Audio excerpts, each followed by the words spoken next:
Praise the Lord. सबको जय मसीह की। क्रूस पर प्रभु यीशु मसीह के खतन इस मनन श्रृंखला में मैं आपको सादर स्वागत करता हूं। इस भाग में हम क्रूस से प्रभु यीशु मसीह के तीसरी कथन को मनन करेंगे। उसके लिए हम यूहन्ना रचित सुसमाचार 19 अध्याय के 26 और 27 वचन पढ़ेंगे। जब यीशु ने अपनी माता और उस चेले को जिससे वह प्रेम रखता था पास खड़े देखा तो अपनी माता से कहा, हे नारी, देख यह तेरा पुत्र है। तब उसने चेले से कहा, यह तेरी माता है। उस समय से वह चेला उससे अपने घर ले गया। आज हम फिर कैलवरी पर क्रूस के दृश्य को अपने आंखों के सामने एक और बार देखें। पाप को उठाना, पाप की सजा को अपने ऊपर उठाना आसान बात नहीं। हम देखें यीशु को किसने मरने दिया। ऑक्टेवियस विंसलो नामक एक पवित्र शास्त्र अध्यापक ने इस प्रकार कहा, नॉट जूदास फॉर मनी, धन के लिए यहूदा इस्करियोती नहीं। नॉट पायलट फॉर फियर, लोगों से डर के कारण पिलातुस भी नहीं। नॉट ज्यूज फॉर एनवी, यीशु मसीह के कार्यों से जलन के मारे यहूदी भी नहीं। But the father for love, परंतु प्रेम के कारण पिता परमेश्वर ने उसको मरने दिया। हां मेरे प्रियो, हमारे प्रति अपने प्रेम और अपनी क्षमा की भावना को प्रकट करने के लिए प्रभु यीशु मसीह को पिता परमेश्वर ने क्रूस पर दुख उठाने दिया। उस क्रूस पर दुख उठाते हुए अपने पहले कथन में यीशु मसीह ने पाप की क्षमा के लिए प्रार्थना किया। दूसरे कथन में यीशु एक कुकर्मी के प्रार्थना का उत्तर दिया और उसको स्वर्ग का वारिस बनाया। अब क्रूस पर समय बीत रहा है। लोग क्रूस के नीचे कोई निंदा कर रहा है, कोई मजाक उठा रहा है। कई लोग यीशु मसीह के दुख उठाने को देखकर रो रहे हैं। क्रूस के पास ही यीशु के माता खड़ी है और यीशु के अति प्रिय चेला यूहन्ना भी पास में खड़ा है। यीशु के दुखों को यीशु के माता मरियम देख रही थी। शायद माता मरियम पिछले रात सो नहीं पाई होगी, क्योंकि यीशु के दुख उठाने के हर परिस्थिति में मरियम यीशु के साथ ही थी। यीशु को जब कोड़े मारे तब वो उस दृश्य को देख रही थी। जब कीलों से ठोका गया तब वह देख रही थी।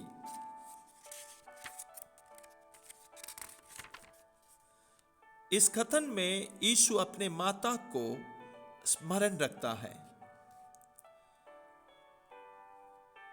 अपनी माता के प्रति अपने प्रेम को प्रभु यीशु मसीह यहां पर प्रकट करता है। यहां हम 3 व्यक्तियों को ध्यान देंगे। उसमें सबसे पहला यीशु के माता मरियम है, जो बड़ी दुख के साथ वहां पर खड़ी है। अपने पुत्र को मृत्यु को सामना करते हुए मरियम देख रही थी। यह आसान बात नहीं है। माता मरियम के हृदय में कई सवाल उठ गए होंगे। मरियम को यीशु मसीह के प्रति अच्छी जानकारी थे, क्योंकि उनको स्वर्गदूत के द्वारा प्रकाशन दिया गया था। यीशु मसीह के जन्म के समय चरवाहों को संदेश दिया गया और ये बातें मरियम ने मन में रखी थी। लूका 2 अध्याय के 35 में जब प्रभु यीशु मसीह एक बालक था और मंदिर में गया, शिमोन ने भविष्यवाणी करते हुए माता मरियम से कहा, तेरा प्राण भी तलवार से वार पार छिद जाएगा।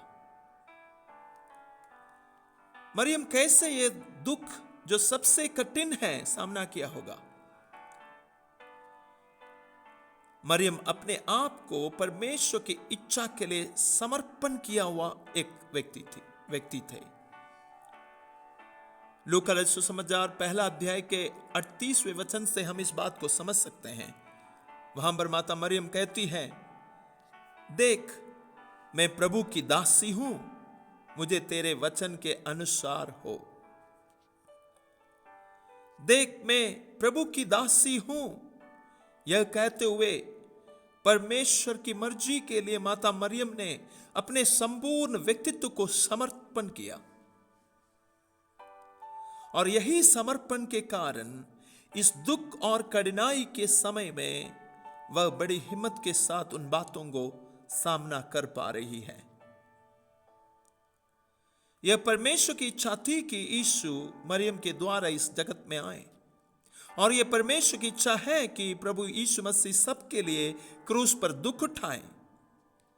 परमेश्वर की इच्छा के अनुसार जीवन में होने के लिए मरियम ने अपने आप को समर्पण किया था। उसी प्रकार हमें भी प्रभु यीशु मसीह के क्रूस के सामने अपने जीवन को समर्पण करना है कि हमारे जीवन में चाहे कुछ भी क्यों ना हो, बस परमेश्वर की इच्छा हमारे जीवनों में पूरा होने पाए। यदि परमेश्वर की इच्छा को हमारे जीवन में पूरा होने के लिए हम अपने आप को समर्पण करेंगे, हमारे जीवन में जो भी कठिनाइयां, जो भी दुख, जो भी परेशानी आएंगे, उन बातों को हम बड़े हिम्मत के साथ सामना कर सकेंगे। कलवरी के दुख के बीच में भी प्रभु यीशु मसीह अपने माता को स्मरण करता है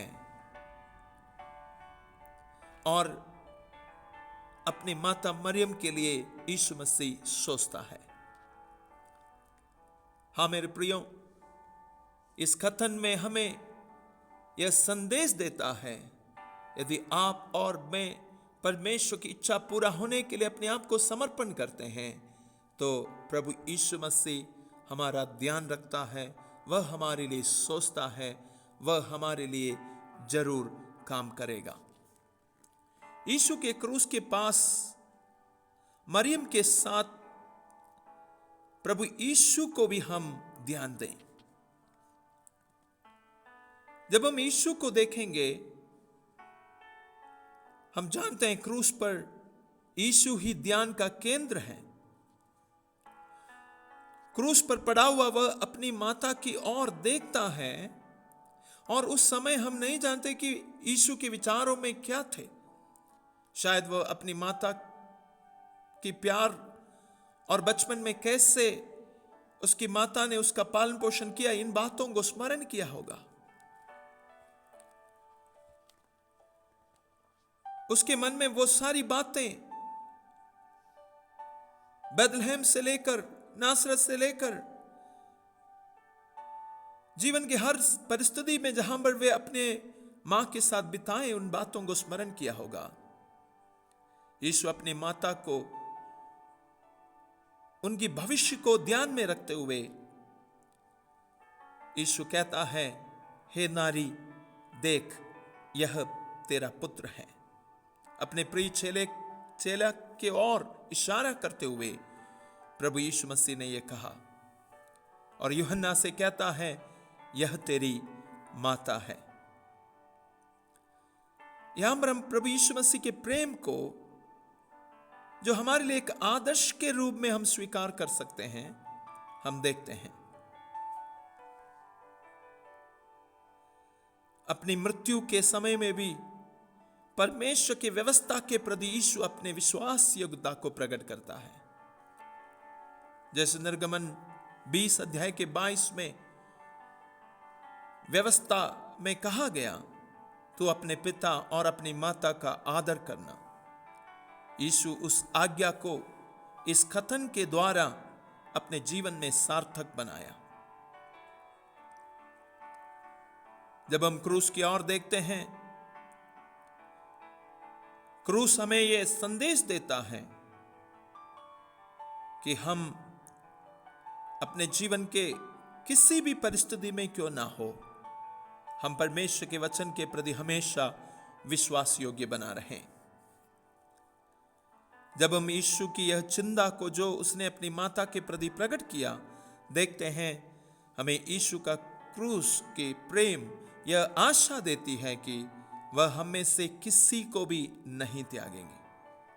कई बार हमें जीवन में अकेले होने का डर सताती है, पर क्रूस का यह कथन हमें निश्चयता देता है कि वह हमें भूलेंगे नहीं, उसको हमारा ध्यान है। यहां पर क्रूस के पास तीसरा व्यक्ति जिस पर हमें ध्यान देना है वह यूहन्ना है, जिससे यीशु प्रेम रखता था। यीशु यूहन्ना से कहता है, यह तेरी माता है। तब उसी समय से वह चेला उसे अपने घर ले गया। Praise the Lord.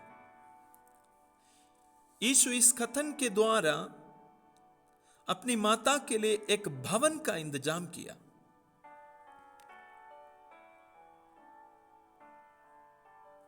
मेरे प्रिय, इस कथन में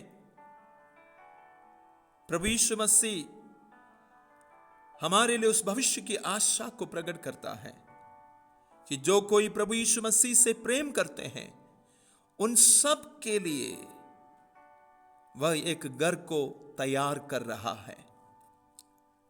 यूहन्ना 14 अध्याय के 1 वचन से लेकर 3 तक हम इस प्रकार पढ़ते हैं, तुम्हारा मन व्याकुल ना हो, परमेश्वर पर विश्वास रखो और मुझ पर भी विश्वास रखो। मेरे पिता के घर में बहुत से रहने के स्थान हैं, यदि ना होते तो मैं तुमसे कह देता, क्योंकि मैं तुम्हारे लिए जगह तैयार करने जाता हूं। और यदि मैं जाकर तुम्हारे लिए जगह तैयार करूं तो फिर आकर तुम्हें अपने यहां ले जाऊंगा कि जहां मैं रहूं वहां तुम भी रहो। हां मेरे प्रियो, जो कोई प्रभु को अपने जीवन में स्वीकार करके उसके लिए जी रहा है, उससे प्रेम करता है और परमेश्वर की इच्छा के लिए अपने आप को समर्पण करके हर परिस्थिति को सामना करता है, वह चाहे संसार में अपने आप को अकेला भी क्यों ना महसूस करें, परंतु स्वर्ग में हमारे लिए एक स्थान, एक घर प्रभु यीशु मसीह तैयार कर रहा है। इब्रानी की पत्री 13 अध्याय के 14 वचन में बाइबल इस प्रकार कहती है, यहां हमारा कोई स्थायी नगर नहीं, वरन हम एक आने वाली नगर की खोज में हैं। Praise the Lord. इस संसार में हमारे लिए कोई स्थायी घर नहीं है। इस संसार में कई बार हम अपने आप को अकेला, हम अपने आप को त्यागा हुआ, हम अपने आप को चारों तरफ से मुश्किलों से गिरा हुआ देखें, परंतु हमारे लिए एक घर, एक नगर परमेश्वर स्वयं तैयार कर रहा है। प्रभु यीशु मसीह स्वयं हमारे लिए वहां पर जगह तैयार कर रहा है। हाँ, कितनी बड़ी आशा प्रभु अपने क्रूस के द्वारा हमारे लिए देता है। हाँ मेरे प्रियो, हमें एक भवन में प्रवेश दिलाने के लिए प्रभु यीशु मसीह क्रूस पर मरा। इस बड़ी आशा में हम इस क्रूस के कथन के लिए परमेश्वर का धन्यवाद करें। यहां पर हमारे लिए कोई स्थायी घर नहीं, हमें अपने घर में ले जाने के लिए वह फिर से शीघ्र आने वाला है। आइए हम अपने आप को तैयार करें, अपने आप को प्रभु की इच्छा के लिए समर्पण करके दृढ़ करें, ताकि हम उस भवन जो हमारे लिए परमेश्वर के द्वारा तैयार किया जा रहा है, उसमें प्रवेश करने के लिए अपने आप को तैयार रख सकें। प्रभु उसके लिए आप सबको आशीर्वाद दें। प्रभु यीशु मसीह के क्रूस पर से इस कथन के द्वारा प्रभु हमें उस आशा में मजबूत करें। God bless you. Thank you.